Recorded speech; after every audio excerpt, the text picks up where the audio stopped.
Chelone obliqua, appelé aussi Galane oblique.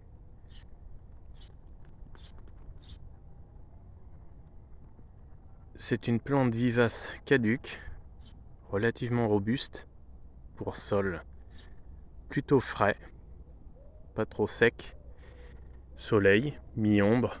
Elle n'est pas particulièrement exigeante, par contre.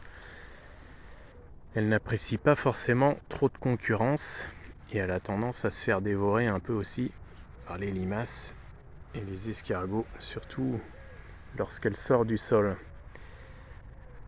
Elle fleurit rose, la plante est relativement voyante puisque les fleurs sont déjà assez grosses. Elles sont relativement fermées, on peut voir que les gorges ne sont pas très ouvertes. C'est une fleur qui reste relativement fermée. Elle ne s'ouvre pas beaucoup. Si je vois les autres, ce n'est pas vraiment une clochette qui s'ouvre.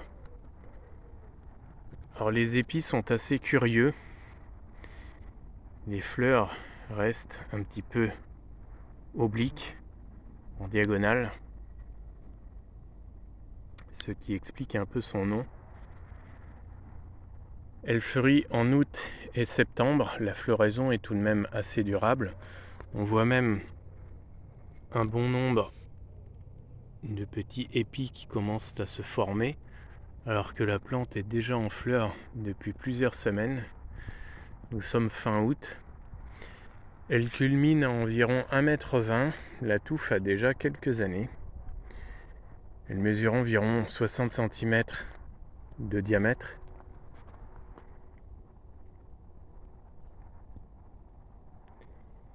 Les fleurs sont d'une couleur assez vive, alors on la remarque assez facilement. On peut pratiquement la planter en bordure systématiquement. Ici, elle est en bordure de chemin.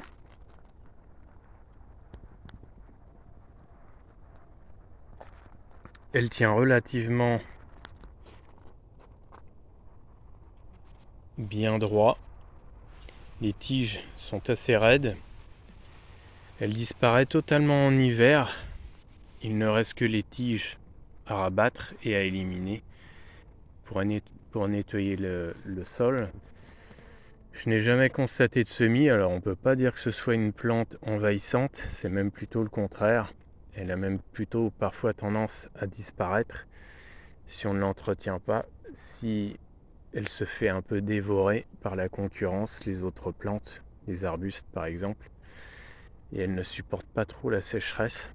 Ça c'est évident, je l'ai déjà constaté. Il lui faut son petit emplacement. Autrement, c'est pas une plante très compliquée. Une fois qu'elle est bien sortie du sol, elle se débrouille. Elle est juste devant des phlox.